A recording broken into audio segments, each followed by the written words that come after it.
ഇസ്ലാം ദൈക്ഷണികമാണ്, ധിഷണാപരമാണ്. ധിഷണ എന്ന പദം ബുദ്ധി, ചിന്ത, അറിവ് തുടങ്ങി സ്വർഗം എന്ന ആശയത്തെ വരെ ഉൾക്കൊള്ളുന്നതാണ്. ഇസ്ലാം ദൈക്ഷണികമാണെന്ന് പറയുമ്പോൾ ബുദ്ധിയെയും ചിന്തയെയും വിജ്ഞാനത്തെയും ഉപയോഗപ്പെടുത്തി ഭൂമിയെയും പരലോകത്തെയും സ്വർഗമാക്കുന്ന ഒരു മതം എന്ന് നമുക്കർത്ഥം പറയാം. പരിശുദ്ധ ഖുർആൻ ഇസ്ലാമിൻ്റെ ഒന്നാം പ്രമാണം. ബുദ്ധി എന്നതിന് അറബിയിൽ പൊതുവെ ഉപയോഗിക്കുന്ന അഖൽ 48 ഇടങ്ങളിൽ ഖുർആനിൽ പ്രയോഗിക്കുന്നുണ്ട്. വിജ്ഞാനം എന്ന ആശയത്തെ ഉൾക്കൊള്ളുന്ന അറബി പദം ഇൽമ് 484 ഇടങ്ങളിൽ ഖുർആനിൽ പ്രയോഗിക്കുന്നുണ്ട്. നിരന്തരമായി നിങ്ങൾ ചിന്തിച്ചുകൊണ്ടിരിക്കണമെന്ന് അഫലാ താഖിലൂൻ എന്ന് അഖലിൽ നിന്ന് നിഷ്പന്നമായ പദം പരിശുദ്ധ ഖുർആനിൽ 24 ഇടങ്ങളിൽ കാണാം. വിശുദ്ധ വേദം എത്രമേൽ ചിന്തയെ പ്രോത്സാഹിപ്പിക്കുന്നു എന്നതിന് ലളിതമായൊരു കണക്ക് അവതരിപ്പിച്ചതാണ് ഞാൻ. ഇസ്ലാം ദൈക്ഷണികമാകുന്നത് എങ്ങനെയാണ്? ഒരാദർശം എങ്ങനെയാണത് ധിഷണാപരമായി തീരുന്നത്? വിവിധങ്ങളായ ദർശനങ്ങളുടെ സംഘർഷമാണ് ലോകത്ത്. അതിൽ നിന്ന് മതത്തിൻ്റെ വ്യത്യസ്തത എന്താണ്? തീർച്ചയായും പരിശുദ്ധ ഇസ്ലാം ദൈവികമാണ് എന്നതാണ് അതിൻ്റെ ഒന്നാമത്തെ കാരണം. പരിശുദ്ധ ഇസ്ലാം എന്തുകൊണ്ട് ദൈവികമാകുന്നു? വിസ്തരിച്ച ചർച്ചയാണ്. തൽക്കാലം നമുക്ക് പിന്നീട് കടന്നു വരാം. രണ്ടാമതായി, ഇസ്ലാമിൻ്റെ പ്രമേയങ്ങളും പ്രമാണങ്ങളും യുക്തിഭദ്രമാകുന്നു. മൂന്നാമതായി, ഇസ്ലാമിൻ്റെ പ്രമാണങ്ങൾ തീർത്തും ആധികാരികമാണ്. നാലാമതായി, പരിശുദ്ധ ഇസ്ലാം മാനവികതയുടെ പക്ഷം ചേർന്ന് നിൽക്കുന്നു. ധിഷണ ഏറ്റവും കൂടുതൽ ഉപയോഗപ്പെടുത്തുന്നത് മനുഷ്യനാണ്. ഈ ഭൂമിയിലുള്ള സർവസ്വവും മനുഷ്യന് വേണ്ടി സൃഷ്ടിച്ചുവെന്ന് അടിസ്ഥാനപരമായൊരു കാരണം പരിശുദ്ധ ഇസ്ലാം ഖുർആനിലൂടെ ഉന്നയിക്കുന്നുണ്ട്. അത് നമുക്ക് മനസ്സിലാകുന്നതുമാണ്. ഇത്തരമൊരു ഹാൾ മനുഷ്യനല്ലാത്ത മറ്റൊരു ജീവിക്കും ആവശ്യമില്ല. ഇങ്ങനെയുള്ള സംവിധാനങ്ങളൊന്നും മനുഷ്യന് മാത്രമാണ് വേണ്ടത്. നൈസർഗികമായി ലഭ്യമാകുന്ന ചോദനകളിലൂടെ മുന്നോട്ട് പോവുക എന്നതാണ് മറ്റ് ജീവിവർഗങ്ങളുടെ ജീവിത രീതി. അതുകൊണ്ടാണ് ജീവിത വ്യവഹാരങ്ങളിൽ മനുഷ്യനല്ലാത്ത ഒരു വസ്തുവിനും ഒരു ജീവിക്കും യാതൊരുവിധ മാറ്റവും സംഭവിക്കാത്തത്. ഭക്ഷണത്തെക്കുറിച്ച് തന്നെ നമ്മൾ ആലോചിച്ച് നോക്കുക. സംയുക്തമായൊരു ഭക്ഷണം കഴിക്കാൻ മനുഷ്യന് മാത്രമേ സാധിക്കൂ. മനുഷ്യൻ്റെ പ്രധാനപ്പെട്ട ഒരു ആവശ്യമാണ് ഭക്ഷണം. സംയുക്തമായൊരു ഭക്ഷണം കഴിക്കാൻ മനുഷ്യന് മാത്രമേ സാധിക്കൂ. പുല്ല് തിന്നുന്നവ പുല്ല് മാത്രം തിന്നും, മാംസം തിന്നുന്നവ മാംസം മാത്രം തിന്നും. സ്ഥിരമായി മാംസം കഴിച്ചുകൊണ്ടിരിക്കുന്ന ഒരു സിംഹത്തിന് മാംസത്തിൽ ഇത്തിരി ഉപ്പ് ചേർക്കണമെന്ന് പോലും ജീവിതത്തിൽ ഇതുവരെ തോന്നിയിട്ടില്ല. മനുഷ്യന് വേണ്ടിയാണ് ഈ പ്രപഞ്ചത്തെ പടച്ചറബ് അടിസ്ഥാനപരമായി സൃഷ്ടിക്കുന്നത്. അത് ഖുർആൻ ബോധ്യപ്പെടുത്തിയതുമാണ്. അപ്പോൾ ഏറ്റവും കൂടുതൽ മനുഷ്യനെ ആശ്രയിക്കുന്ന ഈ ഒരു പ്രപഞ്ചത്തിൻ്റെ ഓരോ തന്തുവും ഉപയോഗപ്പെടുത്താൻ പറ്റും വിധം മനുഷ്യന് അള്ളാഹു ധിഷണ നൽകുന്നു. അതുകൊണ്ട് തന്നെ ഇസ്ലാമിൻ്റെ നിയമങ്ങൾ മാനവികതയോട് ചേർന്ന് നിൽക്കുന്നു. ഇസ്ലാമിൻ്റെ നിയമങ്ങൾ ഏറ്റവും കൂടുതൽ മനുഷ്യത്വപരമാകുന്നതും മനുഷ്യന് ഉപകാരപ്രദമാകുന്നതും നമുക്ക് ചെറിയ പഠനത്തിലൂടെ മനസ്സിലാക്കാൻ പറ്റും. പരിശുദ്ധ ഖുർആനിലെ 17-ാം അധ്യായം സൂറത്തുൽ ഇസ്രാഇന്റെ 9-ാം വചനത്തിൽ ഖുർആനിനെ കുറിച്ച് പറയുന്നിടത്ത് ഇന്ന ഹാദൽ ഖുർആൻ യഹ്ദീ ലില്ലത്തി ഹിയ അഖ്വം, മനുഷ്യന് ഏറ്റവും ഉന്നതമായത്, അത് ഭൗതികവും ആത്മികവുമായി ആ ഒരു അവസ്ഥയിലേക്ക്, ആ ഒരു സംവിധാനത്തിലേക്ക് ഈ വിശുദ്ധ വേദം അവനെ കൈപ്പിടിച്ച് ആനയിക്കുമെന്ന് ഖുർആൻ അവകാശപ്പെടുന്നുണ്ട്. നമുക്ക് പരിശോധിക്കാം. പരിശുദ്ധ ഇസ്ലാം എങ്ങനെയാണ് ധിഷണാപരമാകുന്നത് എന്നതിൻ്റെ ഏറ്റവും ആദ്യമായി നമ്മൾ ഉന്നയിച്ചത് മതത്തിൻ്റെ ആദർശങ്ങൾ യുക്തിഭദ്രമാണ് എന്നാണ്. ദൈവികതയെക്കുറിച്ച് മുൻ പ്രഭാഷകൻ സൂചിപ്പിക്കുകയുണ്ടായി.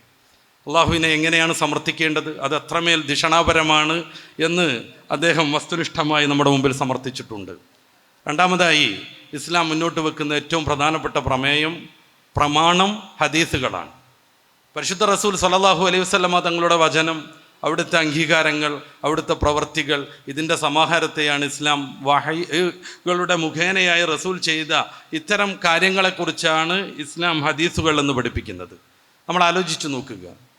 ചരിത്രമാവാൻ ഏതൊക്കെ മാനദണ്ഡമാണോ ആധുനിക കാലത്ത് നമ്മൾ ഉപയോഗപ്പെടുത്തുന്നത്, അതെല്ലാം അതിലേറെ സൂക്ഷ്മതയോടുകൂടെ പ്രയോഗിക്കപ്പെട്ട് കൃത്യമായി രേഖപ്പെട്ട പ്രവാചക വചനങ്ങൾക്ക് തുല്യമാകുന്ന മറ്റൊരു സംവിധാനം ലോകത്തില്ലേ ഇല്ല. ഇത് വിശ്വാസികളുടെ അവകാശവാദമല്ല. എൻ്റെ പ്രിയപ്പെട്ട സഹോദരന്മാർ, നിരന്തരമായി അന്വേഷിക്കുക. മഹാനായ റസൂൽ സ്വല്ലല്ലാഹു അലൈഹി വസല്ലം തങ്ങളാകുന്ന വ്യക്തിത്വം, അവിടത്തെക്കുറിച്ച് പഠിക്കാനും അവിടുത്തെ വചനങ്ങളും അവിടുത്തെ അംഗീകാരങ്ങളും അവിടുത്തെ കർമ്മങ്ങളും രേഖപ്പെടുത്താൻ വേണ്ടി മാത്രം അതിവിശാലമായ ഒരു പറ്റം വിജ്ഞാന ശാഖകൾ രൂപപ്പെടുന്നു. ഒരു വിജ്ഞാന ശാഖയെക്കുറിച്ചല്ല ഞാൻ പറയുന്നത്. ഹദീസിൻ്റെ വചനങ്ങളെക്കുറിച്ചുള്ള പഠനം, ഇൽമുൽ മത്നിനെ കുറിച്ചുള്ള പഠനം, അതിൻ്റെ റാവിമാരുടെ ഒതൻറ്റിസിറ്റി പഠിപ്പിക്കുന്ന വളരെ ഗംഭീരമായ പഠനം, ഇങ്ങനെ തുടങ്ങി വിവിധങ്ങളായ വിജ്ഞാന ശാഖകളുടെ ഒരു വലിയ സമുച്ചയമായി ഹദീസ് പഠനം നമ്മുടെ മുമ്പിലുണ്ട്. ഒരൊറ്റ വ്യക്തിയുടെ ജീവിതത്തെക്കുറിച്ച് പഠിക്കാൻ ലോകചരിത്രത്തിൽ മറ്റൊന്നില്ലാത്ത മഹാത്ഭുതമാണിത്. ഹബീബായ നബി സല്ലല്ലാഹു അലൈഹി വസല്ലമ തങ്ങൾ ജീവിച്ച അവിടുത്തെ പ്രവർത്തികളുടെയും അംഗീകാരങ്ങളുടെയും വാക്കുകളുടെയും അതിസൂക്ഷ്മ തലം പോലും കൃത്യമായി രേഖയിലുണ്ടെന്നത് പരിശുദ്ധ ഇസ്ലാമിൻ്റെ പ്രമാണങ്ങളുടെ ആധികാരികതയെ തെളിയിക്കുന്നു. റസൂലുള്ളാഹി സ്വല്ലല്ലാഹു അലൈഹി വസല്ലമ തങ്ങൾ ലോകത്തേക്ക് കടന്നു വന്നത് പരിശുദ്ധ ഖുർആനുമായാണ്. ഈ ഖുർആൻ ഇസ്ലാമിൻ്റെ ഒന്നാം പ്രമാണമാണ്. അത് അള്ളാഹുവിൻ്റെ വചനം എന്ന രീതിയിൽ എല്ലാ അർത്ഥത്തിലും തെളിയിക്കപ്പെട്ട ഒരു യാഥാർത്ഥ്യവുമാണ്. പരിശുദ്ധ ഖുർആനിൻ്റെ ആധികാരികതയെക്കുറിച്ച് വിവിധങ്ങളായ ഗവേഷണ പഠനങ്ങളുണ്ട്. ഹബീബായ നബി സല്ലല്ലാഹു അലൈഹി വസല്ലമ തങ്ങളുടെ വ്യക്തിത്വത്തെ തന്നെ പരിശുദ്ധ ഖുർആൻ അതിൻ്റെ ഒരു മാനദണ്ഡമായി നമ്മുടെ മുമ്പിൽ വെക്കുന്നുണ്ട്. ഹബീബായ നബി സല്ലല്ലാഹു അലൈഹി വസല്ലമ തങ്ങൾ വിജ്ഞാനപരമായി ഔദ്യോഗികമായി ഒരു സംവിധാനങ്ങളിലും ഏർപ്പെടാത്തയാളായിരുന്നു. അവിടുന്ന് നിരക്ഷരനായിരുന്നു. ഖുർആനിൽ 4-5 ഇടങ്ങളിൽ അതേക്കുറിച്ച് കൃത്യമായി പറയുന്നുണ്ട്. സൂറത്തുൽ അറാഫിൻ്റെ 157-ാമത്തെ വചനത്തിൽ ഹബീബായ നബി തങ്ങളുടെ പ്രത്യേകതകൾ എണ്ണി പറയുമ്പോൾ നബിയുൽ ഉമ്മി, നിരക്ഷരനായ പ്രവാചകൻ എന്നാണ് പറയുന്നത്. തൊട്ടടുത്ത വചനത്തിലും അത് തന്നെ പ്രയോഗിക്കുന്നു. സൂറത്തു അൽ ജുമഅയുടെ 2-ാമത്തെ വചനത്തിൽ വല്ലദീ ബഅസ ഫിൽ ഉമ്മിയ്യീന റസൂലൻ മിൻഹും, നിരക്ഷരരാകുന്ന മനുഷ്യരിൽ അവരിൽപ്പെട്ട നിരക്ഷരനായ പ്രവാചകനെ നിയോഗിക്കുക വഴി അള്ളാഹു നൽകിയ നിഅമത്തിനെ കുറിച്ച് പരാമർശിക്കുന്നുണ്ട്. എന്തുകൊണ്ട് റസൂൽ സല്ലല്ലാഹു അലൈഹി വസല്ലമ തങ്ങൾ നിരക്ഷരനായി? അവിടുത്തെ എന്നെന്നും നിലനിൽക്കുന്ന അമാനുഷികതയാകുന്ന പരിശുദ്ധ ഖുർആൻ ലോകാവസാനം വരെ അവിടുത്തെ പ്രവാചകത്വത്തിൻ്റെ പ്രമാണമായി ഉയർന്നു നിൽക്കേണ്ട ആ വിശുദ്ധ ഗ്രന്ഥം ദൈവികമാണെന്നതിന് ഏറ്റവും വലിയൊരു തെളിവായാണ് ഖുർആൻ ഈ ഒരു കാര്യം മുന്നോട്ട് വെക്കുന്നത്. ഹബീബായ റസൂൽ സല്ലല്ലാഹു അലൈഹി വസല്ലമ തങ്ങൾ വിദ്യാഭ്യാസം നേടിയിട്ടില്ല. അവിടുന്ന് നിരക്ഷരനായിരുന്നു. ഒരു പുസ്തകവും വായിച്ചിട്ടില്ല. സൂറത്തുൽ അൻകബൂത്തിന്റെ 48-ാമത്തെ വചനത്തിൽ അള്ളാഹു പറയുന്നത് പോലെ മാ കുൻത തസ്ലൂ മിൻ ഖബ്ലിഹി മിൻ കിതാബ് വലാ തഖുത്തുഹു ബിയമീനിക്, അവിടുന്ന് ഒരു കിതാബും വായിച്ചിട്ടില്ല, അവിടുന്ന് ഒരക്ഷരവും എഴുതിയിട്ടുമില്ല. മഹാപണ്ഡിതന്മാർ ഇത് അപ്രകാരം തന്നെ വിശദീകരിച്ചിട്ടുണ്ട്. അങ്ങനെ നിരക്ഷരനായ, ഔദ്യോഗിക വിദ്യാഭ്യാസം നേടാത്ത, ഒരു പുസ്തകവും വായിച്ചിട്ടില്ലാത്ത, ഒരക്ഷരം പോലും എഴുതിയിട്ടില്ലാത്ത ഹബീബായ റസൂൽ സല്ലല്ലാഹു അലൈഹി വസല്ലം ലോകത്തെ അതിശയിപ്പിച്ചൊരു ഗ്രന്ഥവുമായി കടന്നു വരുന്നു. അതിൽ കൃത്യമായ ചരിത്രമുണ്ട്. പൂർവിക ഗ്രന്ഥങ്ങളിൽ പിന്നീട് കൈകൂടിയ ചരിത്രാബദ്ധങ്ങളെ കൃത്യമായ രീതിയിൽ അത് തിരുത്തുന്നുണ്ട്. അതിൽ ശാസ്ത്രീയമായ വിവിധങ്ങളായ സൂചനകളുണ്ട്. അതിൽ മനുഷ്യൻ എങ്ങനെ ജീവിക്കണം എന്നതിൻ്റെ കൃത്യമായ വിവരണമുണ്ട്. ശരിക്കും മഹിഷ സമാനരായിരുന്നൊരു സമൂഹത്തെ മാനവർക്ക് മാതൃകയാക്കി മാറ്റാൻ 23 വർഷമാകുന്ന ചെറിയ പീരീഡിൽ ഹബീബായ മുഹമ്മദ് റസൂലുള്ളാഹി സ്വല്ലല്ലാഹു അലൈഹി വസല്ലം തങ്ങൾക്ക് സാധിച്ചത് പരിശുദ്ധ ഖുർആൻ എന്ന ഖുർആൻ തന്നെ വിശേഷിപ്പിച്ച പ്രകാശത്തെ പിന്തുടർന്നുകൊണ്ടാണ്. നമുക്ക് വിസ്തരിച്ച് ചർച്ച ചെയ്യാം ഖുർആനിൻ്റെ ആധികാരികത. ഖുർആൻ തന്നെ മുന്നോട്ട് വെക്കുന്ന 2 മാനദണ്ഡമുണ്ട്. ഒന്ന് സൂറത്തുൽ ബഖറയുടെ 23-ാമത്തെ വചനത്തിൽ ഈ ഖുർആൻ ദൈവികമല്ലെന്ന് ഹബീബായ റസൂൽ സ്വല്ലല്ലാഹു അലൈഹി വസല്ലം തങ്ങൾ എവിടെന്നെങ്കിലും അഡ്ജസ്റ്റ് ചെയ്ത് ഒപ്പിച്ച് കൊണ്ടുവന്നതാണെന്ന് നിങ്ങൾക്ക് വാദമുണ്ടെങ്കിൽ അതിൽപ്പെട്ട ഒരു അധ്യായത്തിന് തുല്യം മറ്റൊന്ന് നിങ്ങൾ കൊണ്ടുവരുമെന്ന്. ഈ വെല്ലുവിളിയെ ആദ്യം ഖുർആനിന് സമാനമെന്നായിരുന്നു വിശുദ്ധ വേദം മുന്നോട്ട് വെച്ചത്. അത് സാധ്യമല്ലാതെ വന്നപ്പോഴാണ് 10 അധ്യായം എന്ന വളരെ ചെറിയൊരു വെല്ലുവിളിയിലേക്ക് അവരെ കൊണ്ടുവരുന്നത്. അതിനും സാധ്യമല്ലാതെ വന്നപ്പോഴാണ് കൃത്യമായി ഖുർആനിൻ്റെ ആധികാരികത വെളിപ്പെടുത്താൻ വിശുദ്ധ വേദത്തിലെ 114 അധ്യായങ്ങളിൽ ഒന്നിനോട് തുല്യമായത് കൊണ്ടുവരാൻ സാധിക്കുമെങ്കിൽ അതാവട്ടെ, അതിന് സർവമാന മനുഷ്യരെയും ജിന്നുകളെയും കൂട്ടിന് വിളിക്കട്ടെ എന്നും ഖുർആൻ ഉന്നയിക്കുന്നത്. എൻ്റെ പ്രിയപ്പെട്ട സദസ്യർ ആലോചിക്കുക. ആ വെല്ലുവിളി 1450ഓളം വർഷം മുന്നേ മുതൽ ഖുർആനിൽ നിലനിൽക്കുന്നുണ്ട്. വിശുദ്ധ വേദത്തെ ദൈവികമല്ലെന്ന് തെളിയിക്കാൻ ഇത്രമേൽ സുതാര്യമായൊരു മാനദണ്ഡം മുന്നോട്ട് വെച്ച ഖുർആൻ ദൈവികങ്ങളെന്ന് അവകാശപ്പെടുന്ന മറ്റൊരു വേദത്തിലും ഇത്രമേൽ ധൈര്യം കാണിക്കുന്നില്ല. ഇങ്ങനെ ഒരു മാനദണ്ഡം മുന്നിൽ വെച്ച് പരിശോധിക്കൂ എന്ന് മറ്റ് ദൈവിക ഗ്രന്ഥങ്ങളെന്ന് അവകാശപ്പെടുന്ന ഒന്നിനും അങ്ങനെ ഒരു വാക്കതിൽ നമുക്ക് കാണാൻ പറ്റില്ല. ഖുർആൻ ഇങ്ങനെ ഒരു വാദം മുന്നോട്ട് വെച്ച് അറബി സാഹിത്യത്തിൽ അതിവല്ലഭന്മാരാകുന്ന പലവിധ ടൈപ്പിലുള്ള ഇസ്ലാം വിമർശകർ സുലഭമായി ഇന്നും ഖുർആൻ്റെ ചരിത്രത്തിൽ ഇതുവരെയും ഉണ്ടായിട്ട് അറബി ഭാഷാ പഠനത്തിന് ഏറ്റവും കൂടുതൽ ഉപയോഗപ്പെടുത്തുന്ന അൽ-മുജ്ജദ് എന്ന് പറയുന്ന തടിച്ച അറബി നിഘണ്ടു പോലും നിർമ്മിച്ചത് ഓറിയന്റലിസ്റ്റ് പണ്ഡിതനും ഇസ്ലാം വിരുദ്ധനുമാകുന്ന ഫാദർ ലൂയിസ് ആയിട്ട് പോലും പരിശുദ്ധ ഖുർആനിലെ ഈ ഒരു വെല്ലുവിളി ഇതുവരെയും ആരും വസ്തുനിഷ്ഠമായി തെളിയിച്ചിട്ടില്ല, ഏറ്റെടുത്തിട്ടില്ല. എന്തുകൊണ്ട് സാധ്യമല്ല? അത് ഖുർആൻ ദൈവിക വചനമാണ്. അതിനോട് ശൈലിയിലോ ഭാഷയിലോ പ്രമേയത്തിലോ ആശയത്തിലോ തുല്യമാകുന്ന ഒരു അധ്യായം പോലും കൊണ്ടുവരാൻ സർവസന്നദ്ധമായി നിലകൊള്ളുന്ന ശത്രുപക്ഷത്തിന് ഇതുവരെ സാധ്യമല്ല. ഖുർആന്റെ ദൈവികതയുടെ മാനദണ്ഡമായി ഖുർആൻ മുന്നോട്ട് വെക്കുന്ന മറ്റൊരു കാര്യം സൂറത്തു നിസാഇന്റെ 82-ാമത് വചനം, വലൗ കാന മിൻ ഇൻദി ഗൈരില്ലാഹി ലവജദൂ ഫീഹി ഇഖ്തിലാഫൻ കസീറ. അള്ളാഹുവിൽ നിന്നല്ലായിരുന്നു ഖുർആന്റെ അവതരണമെങ്കിൽ അതിൽ ധാരാളം വൈരുദ്ധ്യങ്ങൾ കാണാനാകുമായിരുന്നു. പരിശുദ്ധ ഖുർആൻ തുറന്ന പുസ്തകമായി ലോകത്തിൻ്റെ മുന്നിലുണ്ട്. അത് നിരന്തരമായി വിമർശിക്കാൻ വേണ്ടി തന്നെ പഠിക്കുന്ന വലിയ സംവിധാനങ്ങളുള്ള ശത്രുവ്യൂഹവുമുണ്ട്. എന്തുകൊണ്ട് അവർക്ക് ഖുർആനിൽ നിന്ന് ഏതാനും വൈരുദ്ധ്യങ്ങൾ വസ്തുനിഷ്ഠമായി തെളിയിക്കാൻ ഇതുവരെയും സാധിക്കുന്നില്ല? 23 വർഷം കൊണ്ട് വിവിധങ്ങളായ സന്ദർഭങ്ങളിൽ ഹബീബായ നബി സല്ലല്ലാഹു അലൈഹി വസല്ലമ തങ്ങൾ എഴുതി വച്ചത് നോക്കി വരാതെ, ഇതുവരെയും അവതരിച്ച സൂക്തങ്ങൾ പ്രിപ്പയർ ചെയ്യാതെ, സന്ദർഭോചിതം പലപ്പോഴും സങ്കീർണമായ സന്ദർഭങ്ങളിൽ പോലും സൂറത്ത് ആൽ ഇംറാന്റെ 144-ാമത്തെ വചനം നമുക്ക് ഉദാഹരണമായി എടുക്കാം. ഉഹദിന്റെ ഏറ്റവും സംഘർഷഭരിതമായൊരു നിമിഷത്തിൽ അവതരിക്കുന്നു അത്. ഇത്തരം സങ്കീർണ സന്ദർഭങ്ങളിൽ പോലും അവതരിച്ചിട്ടും ഖുർആനിൽ ഒരു വാക്ക് മറ്റൊന്നിനോട് വിരുദ്ധമല്ലെന്നതിന് എന്ത് ന്യായം പറയാനാണ് ശത്രുപക്ഷത്തിനുള്ളത്, വിമർശകർക്കുള്ളത്? ഖുർആൻ മുന്നോട്ട് വെക്കുന്ന ഖുർആന്റെ ആധികാരികതയുടെ ഏറ്റവും പ്രധാനപ്പെട്ട 2 തെളിവുകൾ ഇന്നും അത് മാനവ സമൂഹത്തിൻ്റെ മുന്നിലുണ്ട്. പക്ഷേ ഇതുവരെയും അത് വസ്തുനിഷ്ഠമായി സ്വീകരിക്കാൻ ഒരാൾക്കും സാധ്യമല്ല. എന്തുകൊണ്ട്? സൂറത്തുൽ ഹിജ്റിന്റെ 15-ാമത് വചനത്തിൽ അള്ളാഹു പറഞ്ഞതുപോലെ ഈ വേദം അള്ളാഹു അവതരിപ്പിച്ചതാണ്, അത് അള്ളാഹു തന്നെ സൂക്ഷിക്കുകയും ചെയ്യും.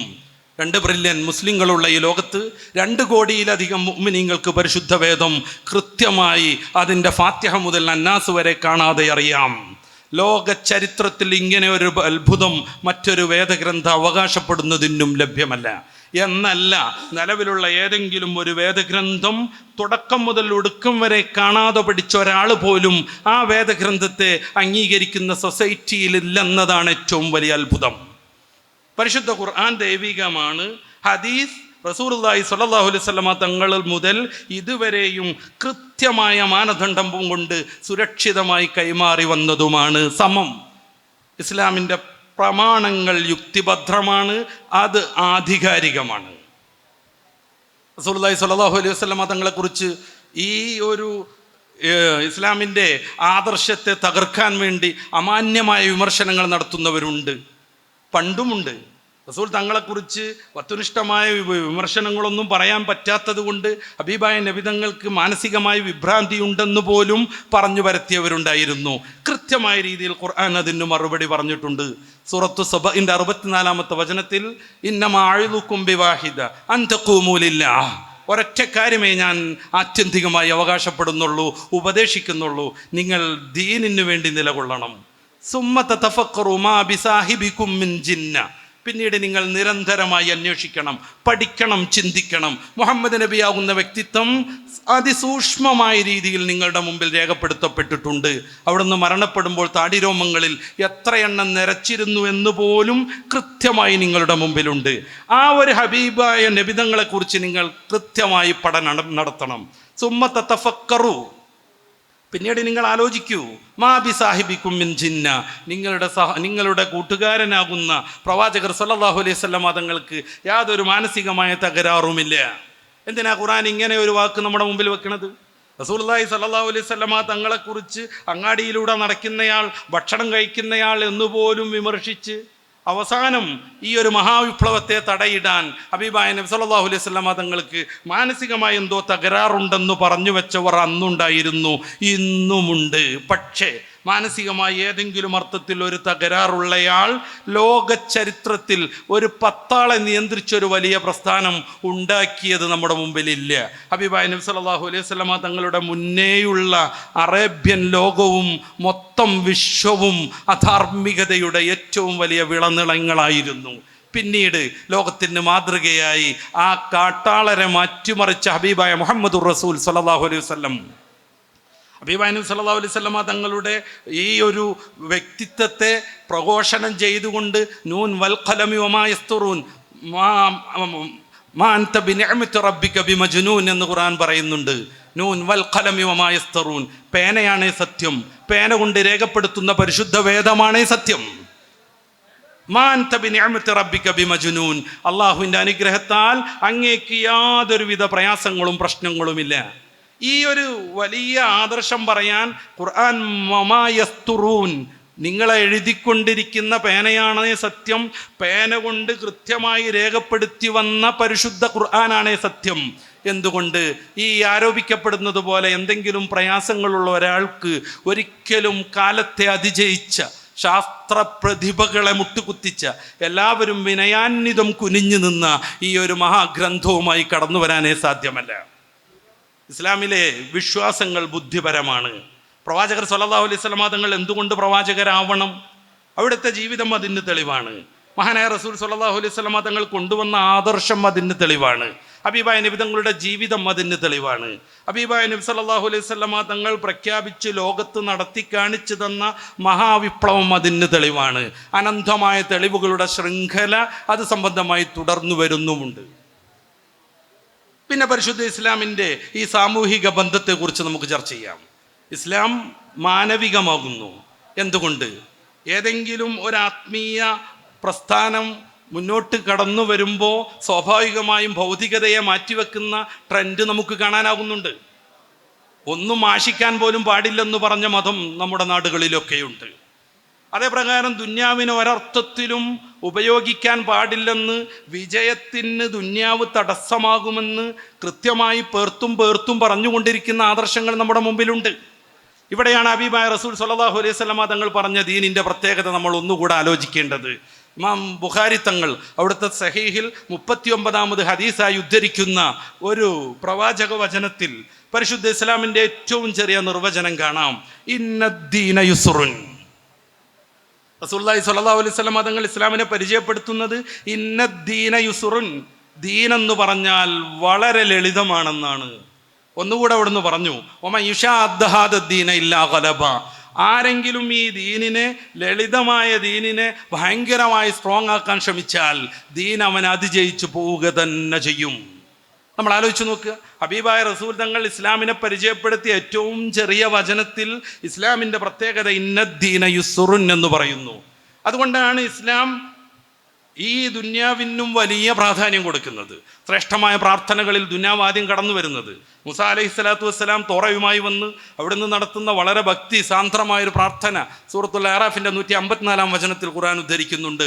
വക്തുബ് ലനാ ഫി ഹാദിഹി ദുന്യാ ഹസന വഫിൽ ആഖിറ, അള്ളാഹുവെ ഞങ്ങൾക്ക് ഈ ദുന്യാവിൽ പ്രതാപം തരണം, നന്മ വേണം.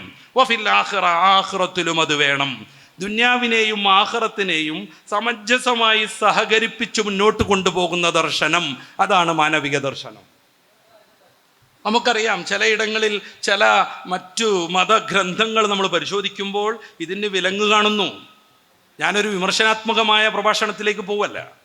റസൂലുള്ളാഹി സ്വല്ലല്ലാഹു അലൈഹി വസല്ലമ തങ്ങളിൽ നിന്ന് ജാബിർ ബിൻ അബ്ദുല്ലാ റളിയല്ലാഹു അൻഹു റിവായത്ത് ചെയ്യുന്ന ഒരു ഹദീസുണ്ട്.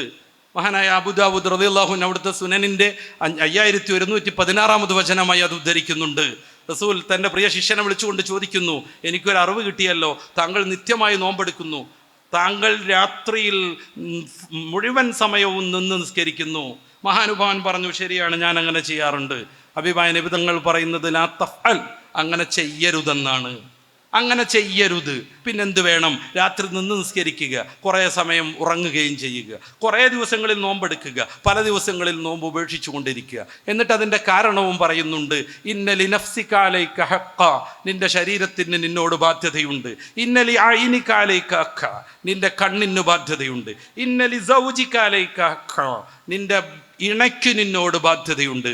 ഓരോന്നും എണ്ണിപ്പറഞ്ഞ് അദ്ദേഹം പിന്നെയും എനിക്ക് സാധ്യമാണ്, ഞാൻ കൂടുതൽ ആരാധന അർപ്പിക്കാമെന്ന് പറയുമ്പോൾ, എങ്കിൽ ദാവൂദ് നബി അലൈഹി സ്വലാത്തു വസ്സലാമിൻ്റെ നോമ്പെടുത്തോളൂ. ഒരു ദിവസം നോമ്പ് ഉപേക്ഷിക്കൽ. റസൂലുള്ളാഹി സ്വല്ലല്ലാഹു അലൈഹി വസല്ലം തങ്ങൾ ഈ ദുന്യാവിന് വേണ്ടി ജീവിക്കാൻ പലപ്പോഴും പ്രേരിപ്പിച്ചുകൊണ്ടിരിക്കുന്നു. അത് മാത്രമാക്കാതെ ശ്രദ്ധിക്കാൻ പരലോകത്തെക്കുറിച്ച് ഗംഭീരമായി വിശദീകരിക്കുകയും ചെയ്യുന്നു. നിരവധിയായ ഹദീസുകൾ നമുക്ക് കാണാൻ പറ്റും. മഹാനായ റസൂൽ സഅദ് റളിയല്ലാഹു അൻഹു മരിക്കാൻ കിടക്കുമ്പോൾ സന്ദർശിക്കാൻ പോകുന്ന ഒരു രംഗമുണ്ട്. മഹാനായ സഅദ് തങ്ങൾ പറഞ്ഞു, എൻ്റെ സ്വത്ത് മുഴുവൻ ഞാൻ ദീനിന് വേണ്ടി ദാനം ചെയ്യാൻ പോകുന്നു. റസൂൽ സല്ലല്ലാഹു അലൈഹി വസല്ലം തങ്ങൾ പറഞ്ഞു, പാടില്ല. അദ്ദേഹം പറഞ്ഞു പകുതി. റസൂൽ പാടില്ലെന്ന് പറയുന്നു. പിന്നെയും അദ്ദേഹം പറഞ്ഞു 1/3. നബി തങ്ങൾ അത് സ്വീകരിച്ചു കൊണ്ട് പറയുന്ന ഒരു വാക്കുണ്ട്, അസ്സുലുസു കബീർ, 1/3 തന്നെ ധാരാളമാണ്. എന്തുകൊണ്ട്? ഹബീബായ നബി തങ്ങൾ വിശദീകരിച്ചു, നിന്റെ അനന്തരാവകാശിയെ, ഭാര്യയെ, മക്കളെ അന്യൻ്റെ മുമ്പിൽ ലോച്ചാനിച്ചു നിൽക്കുന്നവരായി ഉപേക്ഷിക്കുന്നതിനേക്കാൾ നല്ലത് സമ്പന്നരായി ഉപേക്ഷിച്ച് നീ മരിച്ചു പോകുന്നതാണ്. പലയിടങ്ങളിൽ ഇത്തരം കാര്യങ്ങൾ നമുക്ക് കാണാൻ പറ്റും. എന്തുകൊണ്ട്? പരിശുദ്ധ ഇസ്ലാം ദുന്യാവിനെയും ആഖിറത്തിനെയും, ഈ ലോകത്തെയും പരലോകത്തെയും കൃത്യമായി നിർവചിക്കുകയും രണ്ടിടത്തും വിജയിക്കാനുള്ള മാനദണ്ഡം വ്യക്തമായ രീതിയിൽ പഠിപ്പിക്കുകയും ചെയ്തു. അങ്ങനെയാണ് ശാസ്ത്രലോകത്ത് മഹാപ്രതിഭകൾ ഇസ്ലാമിൽ നിന്ന് കടന്നു വന്നത്. അങ്ങനെയാണ് പരിശുദ്ധ ഇസ്ലാമിൻ്റെ ഒരു നിഴലിൽ നിന്നുകൊണ്ട് വലിയ നാഗരികതകൾ രൂപപ്പെട്ടത്.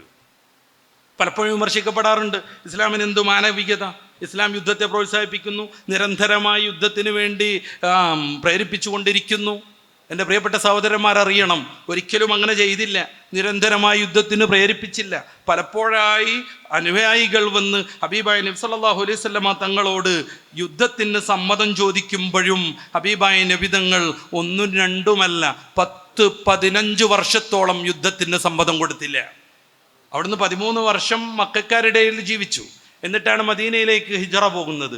അവിടെ 2 വർഷവും ജീവിച്ചു.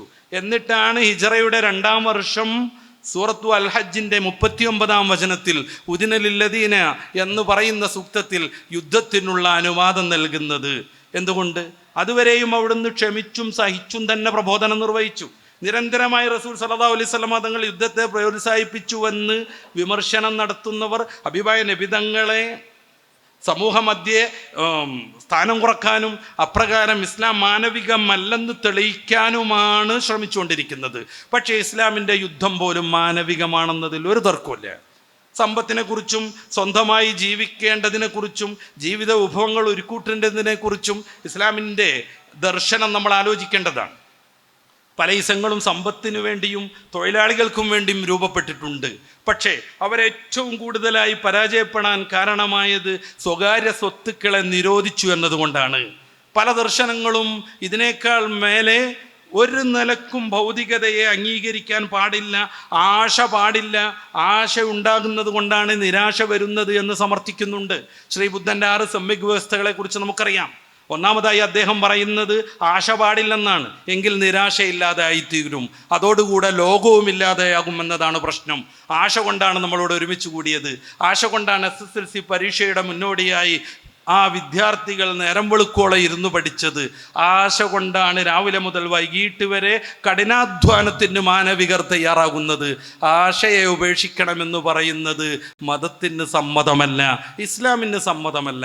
ആശിക്കണം, അത് ധാർമ്മികമാവണം.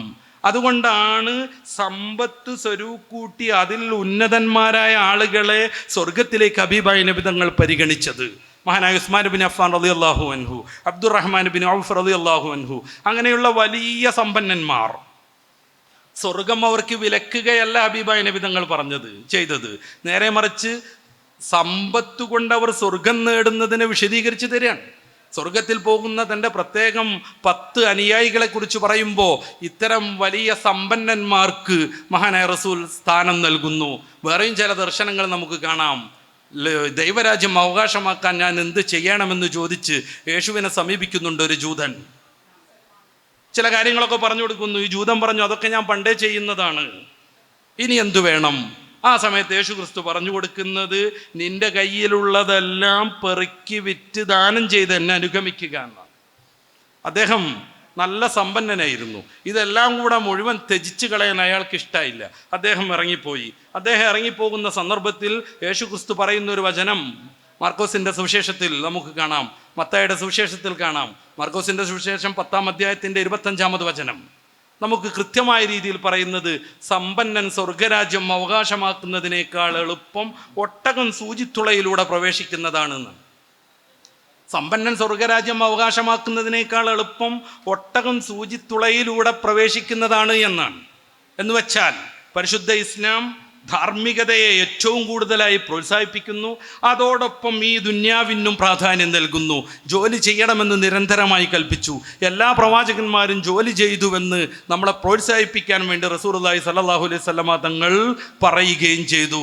പൂർവിക പണ്ഡിതന്മാർ പലരും കച്ചവടക്കാരായി, പലരും കൃഷിക്കാരായി. ഇമാമുന ഗസാലി ഇസ്ലാമിക ദാർശലോകത്തിലെ വല്ലഭൻ, നല്ല കർഷകനായിരുന്നു. ഇമാമുന അബൂ ഹനീഫത്തുൽ കൂഫി നല്ല കച്ചവടക്കാരനായിരുന്നു.